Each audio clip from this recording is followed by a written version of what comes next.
Bunkeros, ¿cómo están? Me da mucho gusto saludarlos. Soy Janet Vázquez. Bienvenidos a un programa más en este espacio en el que tenemos invitados de lujo, en el que tenemos invitados expertos en diferentes temas y que hablamos de política, de economía, de seguridad, de salud, de medio ambiente, de muchos temas que son de interés para todos ustedes en el ámbito de Jalisco y por supuesto también a nivel nacional. Así que hoy vamos a hablar de un tema muy interesante. Hay mucho por hacer en la materia. Igualdad sustantiva, muchos retos. ¿Qué se viene para el 2024? Y todavía lo que falta en esta materia y lo que podemos, por supuesto, aportar y hacer en ese sentido. Vamos a darle la bienvenida a nuestra invitada del día de hoy. Ella es Paulina Hernández Diz, integrante de la Unidad para la Igualdad de la Universidad de Guadalajara. Además, es abogada, es maestra en Derecho Constitucional, es capacitadora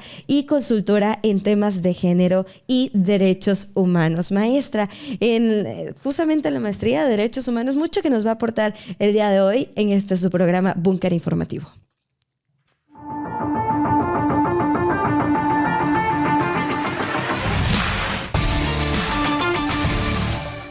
Bien, pues me da muchísimo gusto recibirla, maestra. Bienvenida. Muchísimas gracias por la invitación, el gusto es mío. Además, eres muy joven y tienes una amplia trayectoria en este sentido de derechos humanos, con también pues experiencia, ¿no?, en lo que tiene que ver con la función pública, tratando estos temas de mujeres, estos temas de derechos humanos, y que, bueno, pues en Jalisco todavía falta mucho por hacer, aunque poco a poco se ha ido trabajando en esto. Así es, sí, tengo ya un poco más de 12 años trabajando en instituciones públicas, principalmente dedicándome al tema de atención a violencia de género, igualdad sustantiva, derechos humanos. También en la Comisión Estatal estuve ahí un tiempo. Y sí, pues básicamente es mi pasión. Maestra, hablemos de la igualdad sustantiva, porque se mencionan los términos igualdad de género, igualdad sustantiva. ¿Es lo mismo o cómo podemos conocer bien este concepto? Claro. Bueno, realmente a lo que nos referimos cuando hablamos de la igualdad sustantiva es como materializar la igualdad, ¿no? La igualdad es un principio base que atraviesa todos los derechos humanos, la igualdad y la no discriminación, y la tenemos reconocida en la ley, ¿no?, en la Constitución Política de los Estados Unidos Mexicanos, y en lo que concierne a la Agenda de Derechos Humanos de las Mujeres se han hecho ya varias leyes: la Ley General de Acceso a las Mujeres a Vivir una Vida Libre de Violencia, la Ley General de Igualdad, y cada entidad tiene su propia ley. Pero la realidad es que esto no se materializa. O sea, el simple reconocimiento legal de los derechos o de la igualdad entre mujeres y hombres no implica que automáticamente esto se va a ver materializado, ¿no?, en la garantía de los derechos. Entonces, cuando hablamos de la igualdad sustantiva, estamos pensando en materializar realmente esos derechos y que no sean nada más enunciativos y no sea nada más algo que queda ahí establecido en la norma, sino que buscamos las autoridades en las medidas, obviamente en el ámbito de sus competencias, las medidas necesarias y oportunas para garantizar estos derechos. ¿Cómo vamos en Jalisco en este sentido? Vamos bien en cuanto, digamos, las medidas estructurales, ¿no?, que son estas medidas que reconocen los derechos en la norma y que van materializando a partir de la creación de ciertos mecanismos, estrategias, instituciones, ¿no? Hoy tenemos una red de centros de justicia. Se inicia con la consolidación de los centros de justicia en la Administración Pública Federal anterior, y a partir de ahí las entidades empiezan a construir los centros de justicia.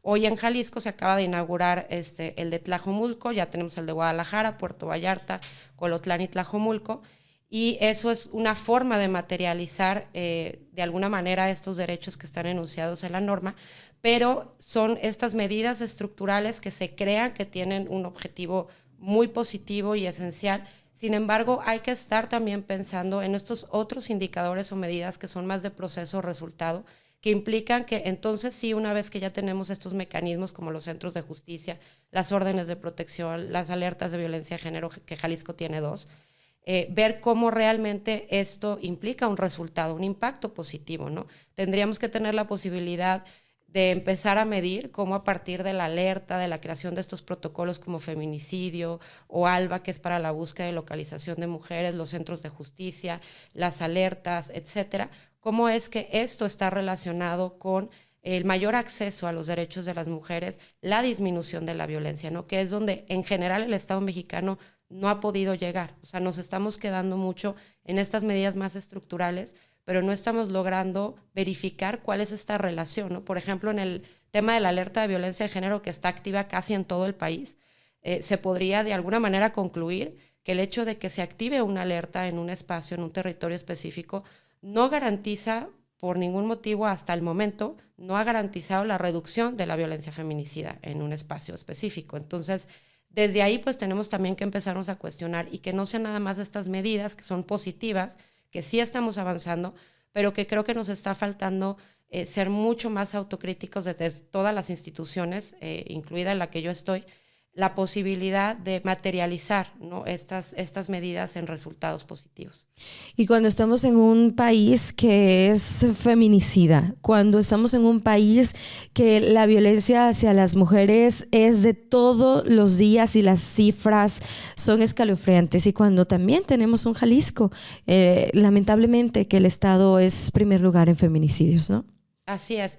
Estamos atravesando nuevos contextos, nuevas realidades, ¿no? Ya no podemos hablar de la violencia de género contra las mujeres como la hablábamos hace 10 años, ¿no? Porque si bien existía la desaparición, hoy hay un contexto de desaparición muy evidente y muy lacerante para la sociedad, en Jalisco particularmente, ¿no? Que ocupamos los primeros lugares. Entonces, tenemos que conocer estos nuevos contextos de violencia, ¿no? O sea, cómo se relaciona la desaparición con la violencia de género, a qué tipo de delitos, además de la propia desaparición, están siendo víctimas las mujeres en este contexto, su participación o no en el crimen organizado y cómo está pasando.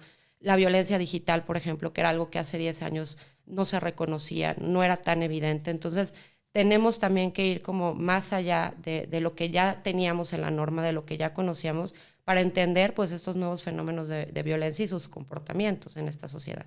En el tema de las oportunidades, de los sueldos, que también sabemos que hay desigualdad, ¿cómo vamos? ¿Qué retos se vienen para este 2024? ¿En qué tenemos que trabajar para ello? Pues la ENDIRE, que es la encuesta que mide las violencias, digamos, periódicamente por parte del INEGI, la única violencia que disminuyó, no mucho, pero disminuyó, fue la violencia económica. Uh-huh. Y esto... Ya hay más, o sea, yo hay un poquito más de, pues, de que está más parejo las cosas. Sí, no significa que no haya una brecha salarial, porque hay una brecha salarial muy importante, ¿no? No hay que desconocerla, pero es la única violencia que tuvo una breve disminución, y esto con relación justo a que las mujeres se están incorporando un poco más en estos espacios productivos, pero no se están incorporando en igualdad de condiciones, ¿no? O sea, hablar de medidas como la paridad, por ejemplo, ¿no?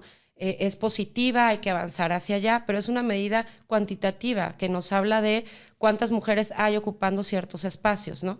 Pero eso no garantiza que cuando ellas lleguen puedan ejercer sus derechos, por ejemplo, la participación política, sus derechos políticos y electorales en igualdad de condiciones que los hombres, ¿no? Por eso hoy se habla mucho también de la violencia política en razón de género. Sí estamos avanzando, pero hay que cuestionarse mucho porque hay muchas, en cada institución hay muchas violencias que son estructurales, sistemáticas, simbólicas, prácticamente invisibles, que tienen a veces que ver con qué tipo de espacio se le da, el salario que gana la mujer, a qué tipo de reuniones se le invita, si toma o no toma decisiones. Vaya, en algún momento con una compañera de trabajo identificábamos hasta el tipo de escritorios que tenían las mujeres directivas y los varones, ¿no? Uh-huh. Si las mujeres eran las que checaban siendo directivas y los hombres no. Los hombres tenían vehículo asignado y las mujeres no. Tenían mayor personal asignado los hombres que las mujeres. Entonces, wow, no solamente es un término numérico, de, ¿no?, cantidad, ¿no? De darles el lugar, porque sí, no es igual, pues bueno, vamos a tener igual número de empleados y de empleadas, pero las oportunidades no son las mismas, o de impuestos. Vienen las elecciones también, y en las elecciones vemos que ya se le está dando más oportunidad a las mujeres, y por ahí son varios temas, ¿no?, por analizar, pero por un lado hay, pues sí, hay mujeres que quizá las ponen de candidatas por cubrir un espacio, una cuota de género que sea mujer, aunque pueden quizá algunos hombres cuestionar la capacidad que tiene, y es donde entra como la otra parte que dicen los hombres, bueno, es que ella no tenía la preparación pero le tocaba porque era mujer. ¿Qué opinas de eso? Sí, bueno, son parámetros que evidencian estas desigualdades y estas violencias de género porque son parámetros que no se utilizan para los varones, ¿no? O sea, no se cuestiona su capacidad o no. Ahora, sí hay que decirlo, el que una mujer llegue a un puesto no garantiza que va a luchar por la agenda de derechos de las mujeres, ¿no? Eso también es importante. Entonces, desde su justa dimensión, analizar este tipo de medidas. Si es una cuestión cuantitativa que es necesaria e importante, hay que hacerlo, hay que avanzar hacia allá. Pero también hay que cuestionar cuál es el comportamiento o cómo las propias mujeres también están haciendo política. Porque yo desde una postura feminista estoy esperando que las mujeres que lleguen feminicen la política, es decir, cambien estas conductas muy patriarcales que conocemos todo mundo que están inmersas en la política, ¿no? Y que principalmente se representan a través de los hombres, pero que también muchas mujeres pueden reproducir estas propias prácticas. Entonces, si llegan, también hay que cuestionarse de qué forma están ejerciendo esta práctica. ¿En qué tienen que trabajar próximo año? Y hablamos del próximo año porque ya está a nada, está a días, ¿no? En mejorar las condiciones para tener mejor igualdad sustantiva y los políticos y también como sociedad. Claro.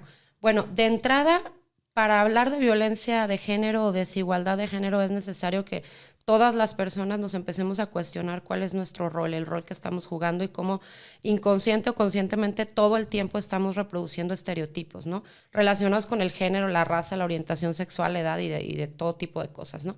Y a partir de ahí entender pues que tenemos que modificar estas prácticas, ¿no? Desde la propia sociedad. En cuanto a las instituciones, al gobierno, ha venido impulsando y es una agenda feminista que lleva ya mucho tiempo atrás, pero que hoy se ha reconocido y principalmente en la pandemia se visibilizó la tarea tan pendiente que hay con relación a los cuidados, ¿no?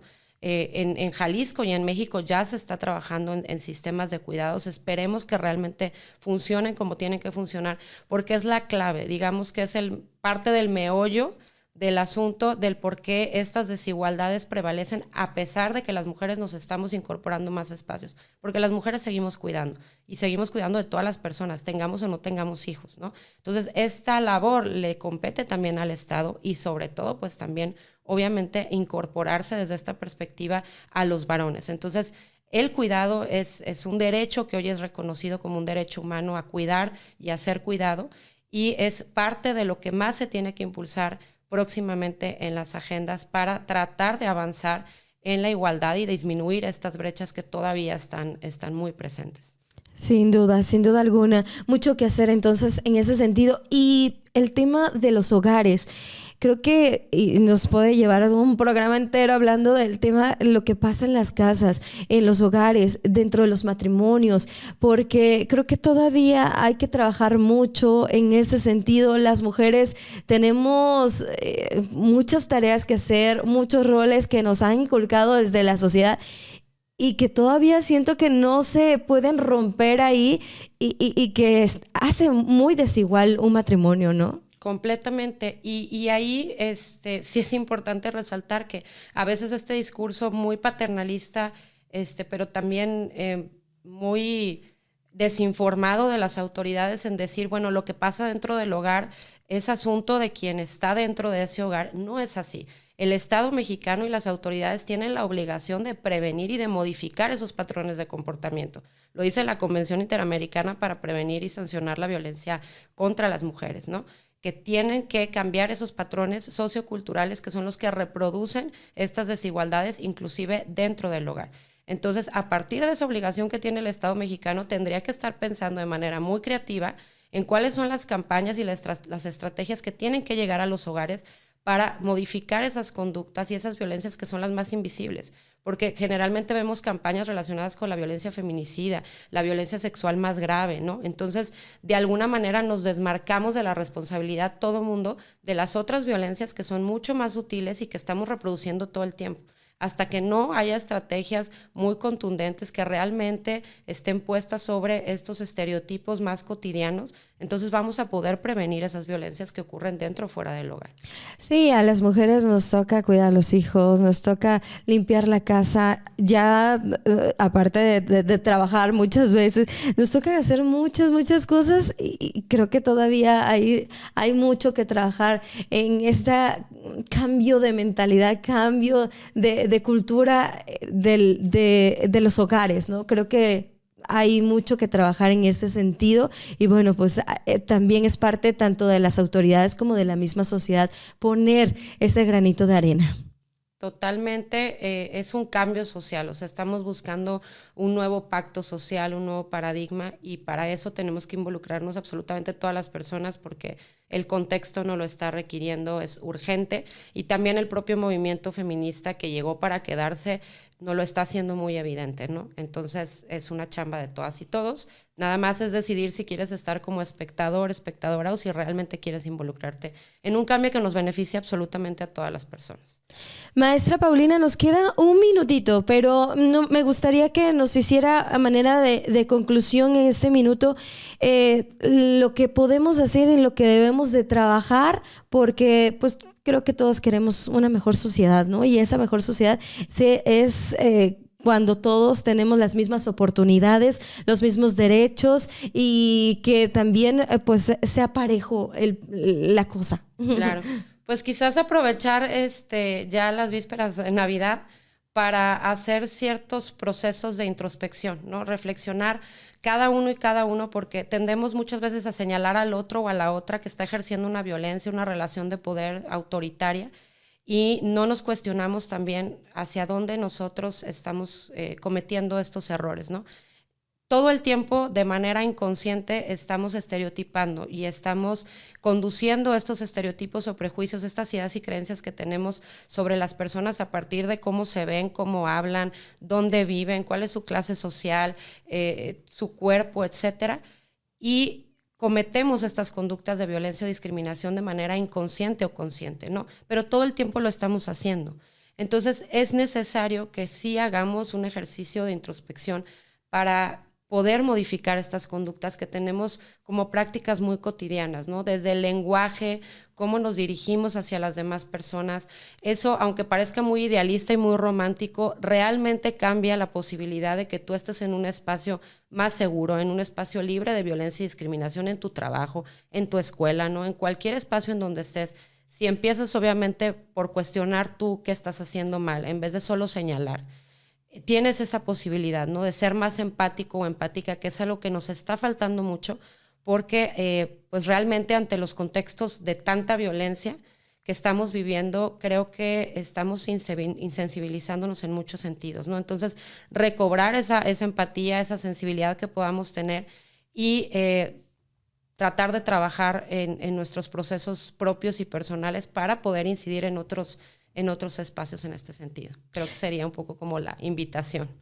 Muchísimas gracias, maestra Paulina. El tiempo se hizo cortito con usted platicando de todos estos temas, pero espero que nuevamente pueda venir con nosotros para hablar ya de temas más específicos y lo que podemos hacer para poder ayudar en todo este tema y también pues trabajar por la igualdad sustantiva en Jalisco y en nuestro país. Muchísimas gracias. Gracias, muchísimas gracias.